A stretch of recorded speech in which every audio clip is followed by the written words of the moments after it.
So with the new Spider-Man Brand New Day trailer out, there was a lot to pick up on, and I'm not going to go over a complete analysis of the new trailer.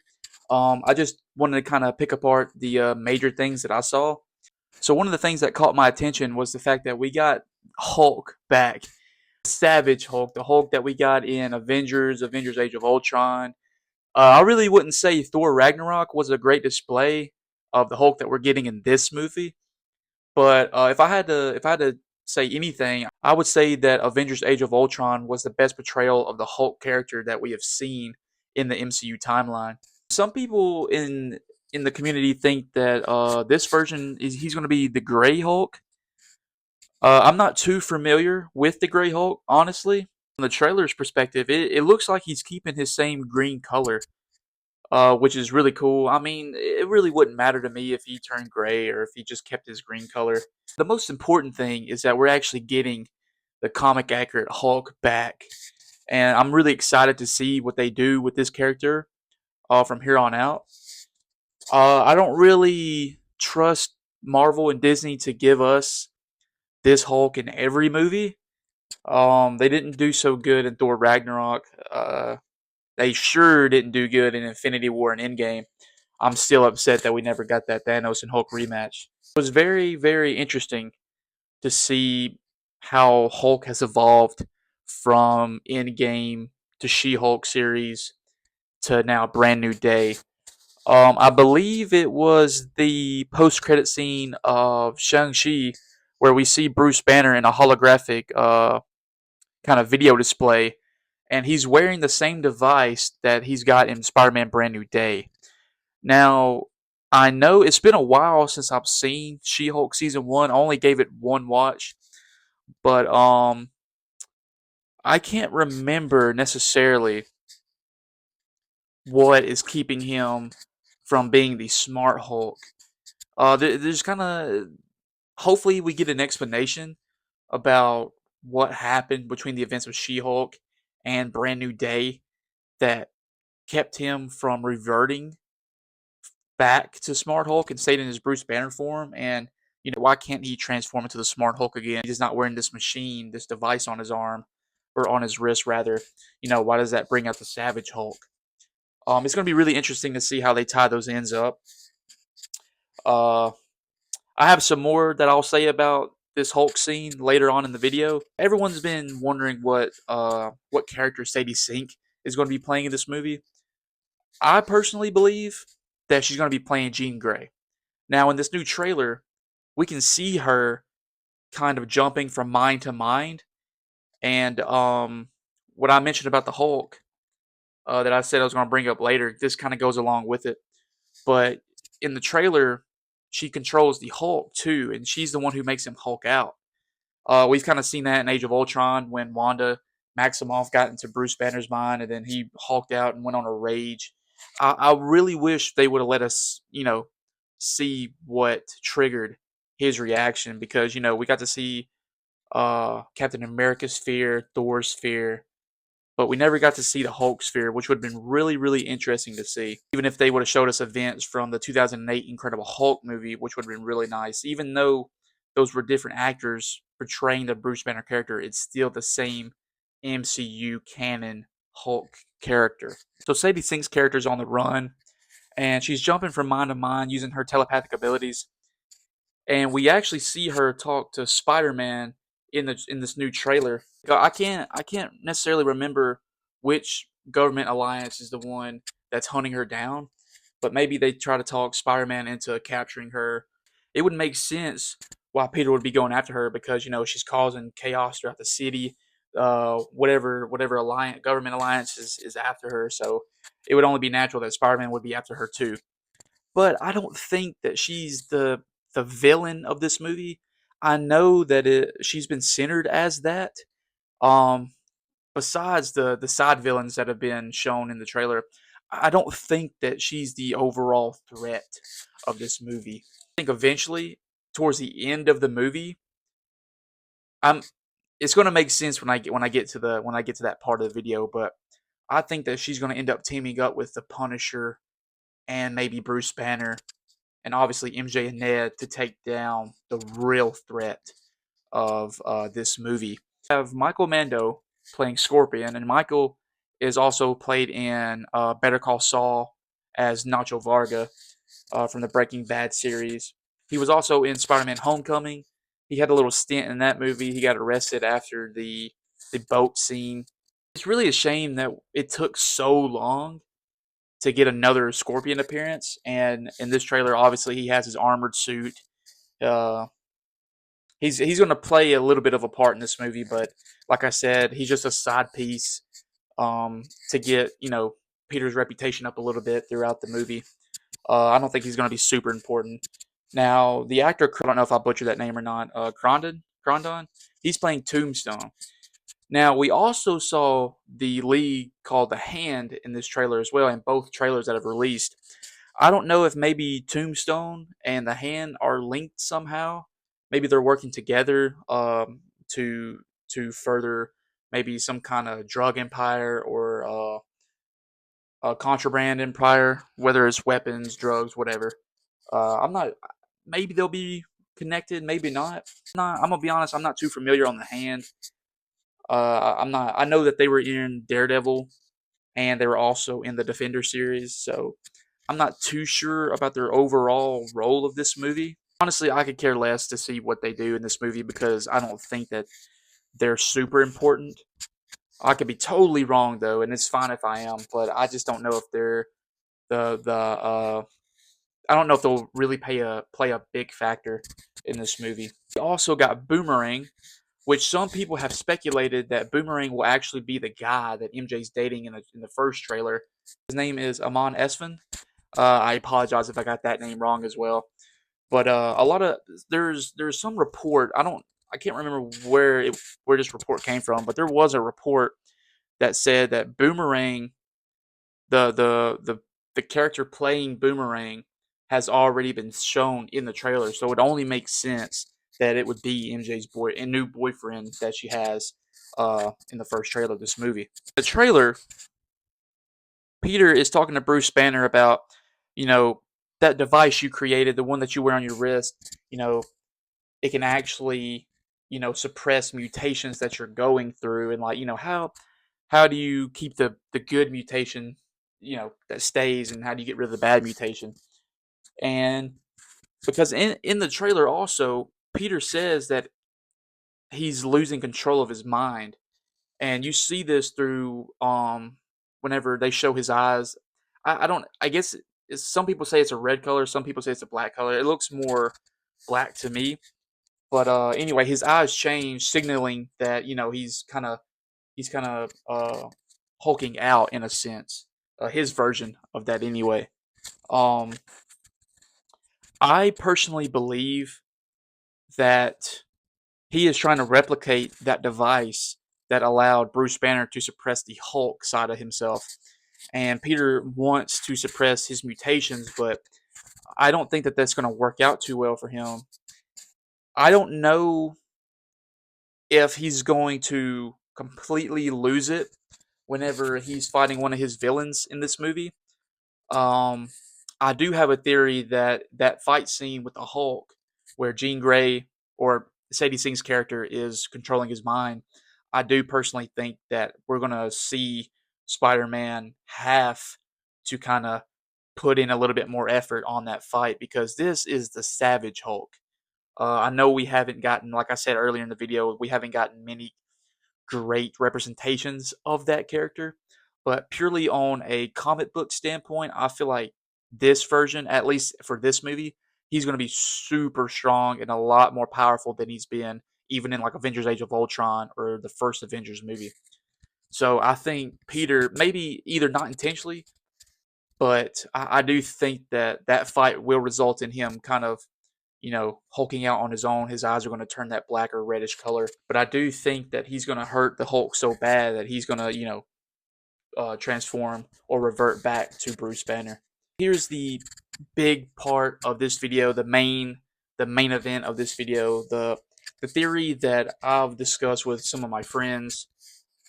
I personally think that Peter Parker is going to be the main villain of Spider-Man Brand New Day. And I know that's kind of a reach, but even in the trailer, he himself said that he's losing control of his mind. He cannot control his body under this new evolution that he's going through. Even when he tried to put on his web shooters in this new trailer, they bounce right off because he's leaking organic web fluid because his body is creating it on its own now.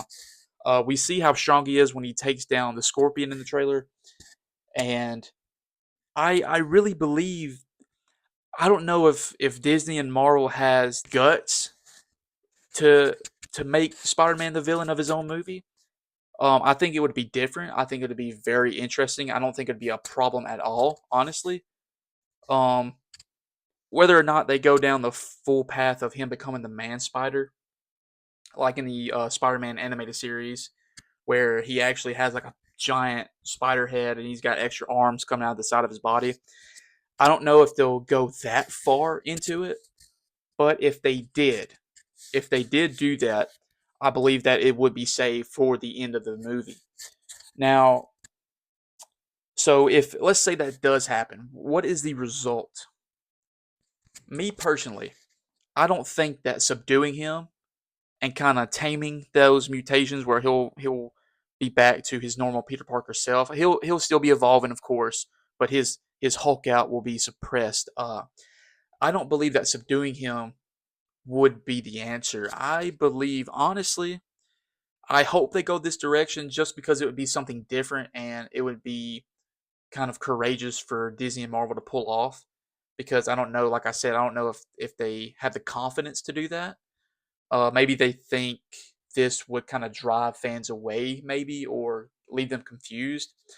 But me personally, I believe that they should kill Spider-Man in this movie, right? So, like I said earlier, I believe Sadie Sink's character will team up with the Punisher. I believe she will team up with Hulk. Now, I don't know if Bruce Banner will become the Hulk again. Maybe he will because if Spider-Man fully loses control, and even if we get a glimpse of the Man Spider, this man is going to be so powerful. He can't control this power yet, right? Because he's still going through it. He's still trying to learn, and it's happening so quick. So he's going to be so powerful. It's going to take a mini Avengers team to stop him. And I know what you're thinking. Oh, it's like Spider-Man doesn't need, a whole team to gang up on him, but I mean he does because in the comic books, in one of the comic books, Spider-Man uppercuts the Hulk so hard it sends him to the upper atmosphere. Okay, so that's what we're going to be dealing with if Tom Holland becomes the Man Spider or a version of that character in this movie. The reason why I'm so hell bent on this theory, this idea, is because it'll set up Secret Wars, it'll set up Spider-Man 5 and potentially Spider-Man 6 because we know with this new director and producer of Spider-Man Brand New Day, we're going to get another trilogy at least. So my thought process is, okay, let's say this. Let's say that MJ and Ned, they finally realize, they finally learn who Spider-Man really is. Peter's able to convince them that, hey, we've had a friendship, we've had a relationship, and previously that I had, y'all had to forget about in order that the universe, the multiverse, would be safe, or at least their universe inside the grand multiverse that we're dealing with. Um, I believe they'll get closure on that point, and just to rip it all away would be so cool and so awesome, man, because it would be different, it would be unique. Spider-Man doesn't get his happy ending, just like he didn't in No Way Home, just like he didn't really in Far From Home either, because he just lost Iron Man. He lost that father figure um, that Tony Stark did play for that short amount of time. But if Peter was to die, then at the end of the movie or the post-credit scene, they could easily set up his return, but not in Doomsday because we know that Tom Holland will not be in Avengers Doomsday. They're saving that spot for Tobey Maguire. Uh, I hate to break the news to you, but Tobey Maguire will be dying in Doomsday. Okay, I'm sorry. Uh, but hopefully we'll get Andrew in that movie. But if we don't, I guarantee you he will be in Secret Wars along with Tom Holland Spider-Man. But with all that being said, at the post-credit scene, I have it in my mind to go along with this theory that Spider-Man will be the main villain of his own movie, I have the idea that maybe they're standing around his grave, giving their last condolences. Final shot of the either the end of the post-credit scene, we get the camera on the ground facing towards the headstone of Peter Parker's grave, and you see the feet, the legs of the people standing close to him. Maybe they dive into this before the post-credit scene, so you know who's all there, and then this is just kind of showing them leaving. But as they leave, the camera stays there, and then as all the feet walk away, and as you just see the grass and the headstone and the wind blowing, whatever. What if that piece of the Venom symbiote that was left behind in No Way Home? What if you see that and it's crawling ever slowly, or it can go in its own pace? Who cares? But it's climbing and it goes into the ground in Peter Parker's grave. In the closing moments of that post-credit scene, you see his arm bust out of the grave. You see the symbiote trickling down, and his arm is turning completely black.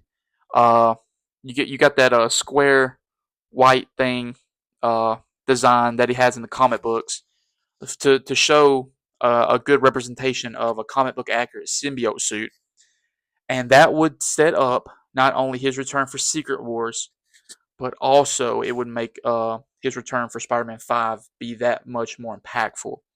Because now I think it's important that Spider-Man has at least one entire movie of using the symbiote. And we know that Secret Wars is supposed to be a very long movie, close to 3.5 hours. I've heard that it's going to be so long that they're going to actually separate Secret Wars into two parts, not just Doomsday. Doomsday is going to be its own movie, but then you after Doomsday we have Secret Wars, and some people believe that it's going to be Secret Wars Part 1 and Part 2.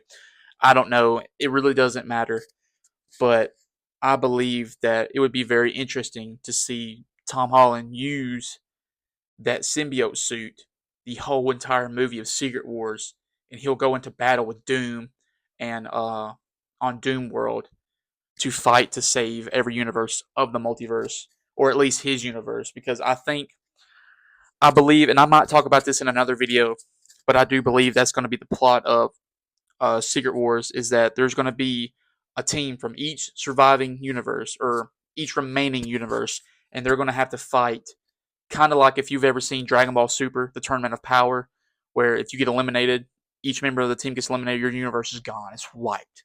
So I think we're going to be getting that, but there's going to be deaths in this fight, and not just eliminations. You're actually going to die because everyone's life is at stake.